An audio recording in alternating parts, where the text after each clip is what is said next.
Welcome to a special end-of-season bonus series by the Ed Answer Key. You'll hear a unique conversation between a father and son who are both educators and passionate about the transformative power of education.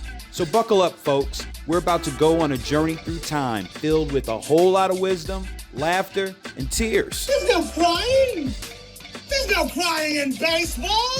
So let's dive in and discover what makes my father and countless others like him so special.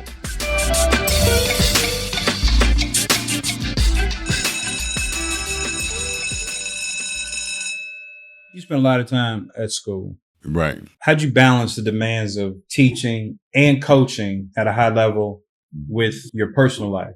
When you're doing that, teacher and coaching, so you're going to be the first one there and one of the last ones to leave.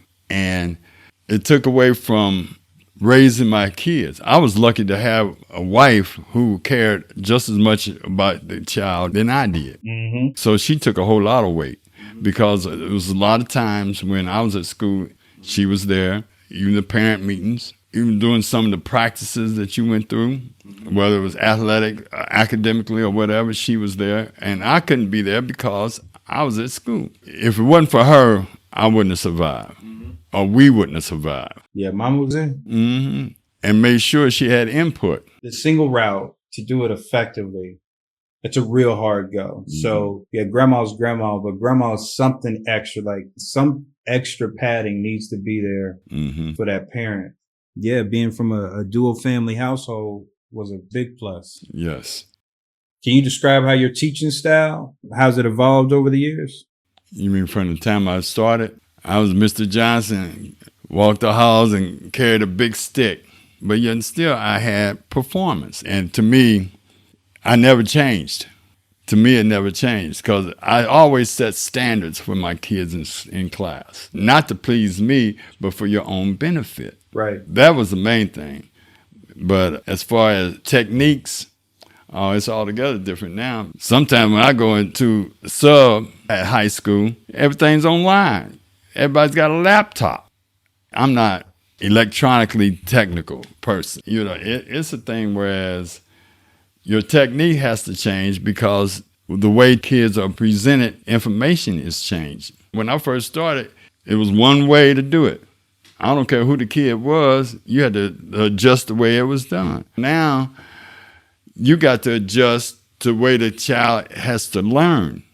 Everybody's not going to learn the same way. So you have to be more flexible as far as your presentation in the classroom. You got to understand that everybody's not going to learn the same way. Mm-hmm. That was said before as advice. If the kids can't learn the way that you teach, then you have to teach the way that they learn. Exactly. Yeah. Exactly.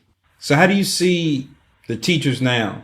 What systematic changes or suggestions or strategies do you think implemented now? Now, that's a very good question. You know, because like I said, I've been out of the regular teacher so long, and it don't take that long for things to change. But to me, I hate to say this, but have the kids have respect for the teachers. See, and they get that from their parents, grandparents, or whatever. You know, and again, I'm just talking about public school. Because when you go to them private school and charter schools, that parental involvement means a whole lot.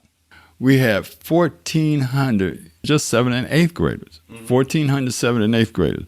But when they had a PTA meeting, 7 parents show up. Out of 1,400, 7 parents show up. But then when you go to a charter school, private school, whatever, and they have a parent meeting, every parent of every student is there. And that means a whole lot, not only to the way the kids act in school, but it also reflects on how the kids are taught at home, you know. And if a parent is involved, the child is going to know that. And if my parent is not going to be there, why should I even make that important to me? How has being a teacher shaped you as a parent? Well, I think on Aunt Naomi and School 26, because they were parents too now. And I was fortunate enough to be close with Aunt Naomi and my 2 cousins, her sons, Ted and Jerry, and saw how she responded to them and how they responded to her. Not only her, because like I said, even my coaches, sometimes their kids would come up to practice, and I see how they reflected on each other.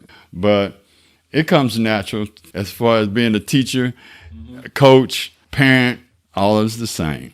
Because you've had family members up under you that's come through. Oh, yeah, Dee, Big Red, Little Red, Shauna Gary, Kim. Oh, yeah. Johnny, Shawana, Ryan, too. And Ray Ann. Because when I was subbing over at 87, I had kindergarten also because I was a gym teacher. So I had some kindergarten students, too. And she was one of them. Oh, this is after retirement. This is post-retirement. Oh, yeah, this is post-retirement when I was subbing. She was about 5 or 6 years old then, and she didn't look at me as a teacher per se. She looked at me as a family member, but she still gave me that respect. Right, and that was the thing they had to navigate and figure out. Mm-hmm.